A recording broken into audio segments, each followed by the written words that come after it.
Millions of kids are curious about STEM. Let's simplify that. Watch Simplifying STEM with Sirisha. Shruti, thank you for doing the show with us. Can you briefly introduce yourself? Hi, I'm Shruthi. I'm a design engineer. I have done my master's in electrical engineering at UT Dallas, and I've specialized in circuit design. So I've studied analog, digital, and RF and microwave circuit design. And this is my first role out of school.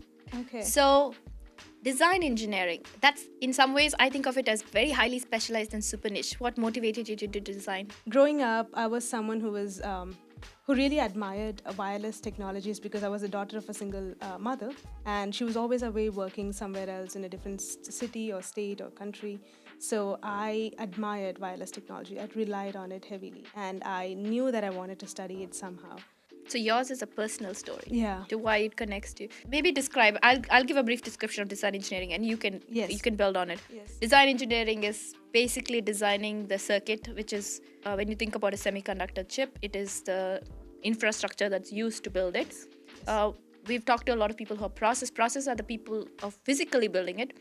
Design is the electrical component of building it and deciding what type of circuit, what type of components to get the power, the meet all the electrical requirements to whatever that, whether it goes in a phone or it goes into a spaceship or anything that we're trying to build, right? So how does your day look like as a design engineer? What do you do? In a regular day of mine, I work with sophisticated simulation softwares, which are used to design these circuits. So again, to add to what you have said earlier, I am a discrete design engineer. So I design transistors, which are then used to design amplifiers and which are then put into more sophisticated and powerful systems like radar. Most of the designs that me and my team does are used for military and civilian radar and telecommunications.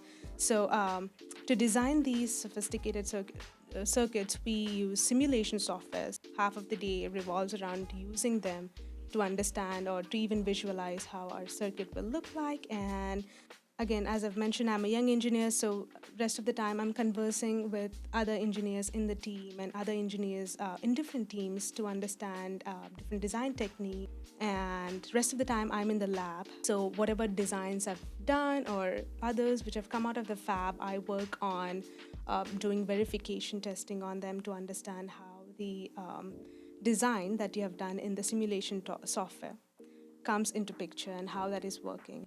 Okay, you're making sure it works within the parameters you've defined. Exactly. Yeah. Is it meeting the requirement? So once you design the transistor that I've mentioned, we also design a evaluation board around it. So there's a bias network, there's a matching network, and for what I do, I design high power amplifiers. So for us, impedance matching is really important. So we design these evaluation boards that make sure to show the transistor the right impedance for it to even function the way that it needs to. Okay, sort of very prescriptive process in the sense you simulate, you design, you evaluate, and then you verify and make sure it works through the EV board. Yes. What has been the most challenging part of transitioning from maybe school into the workplace for you, because you're fairly new? The transition from school to work has been fairly easy because of a supportive work environment for me, and also because I've not been afraid to ask and learn. And oftentimes I think students, when they start their roles, they're always in a mindset that you need to know everything and you should figure it out. And yes, it is good to figure it out yourself, but certain times it's good to ask for advice and not end up taking a wrong decision that will impact several other things when you're working in a company. Very nice. Amazing. Okay, sure. Thank you. Anything else you wanted to share before either inspiration or technical or stuff that maybe we missed? I think everyone, like in this, I don't know how your audience look like, but growing up, one regret that I have is that I've not wasted, but I could have spent 4 years of my engineering in a better way if I had done some internships. So go for internship.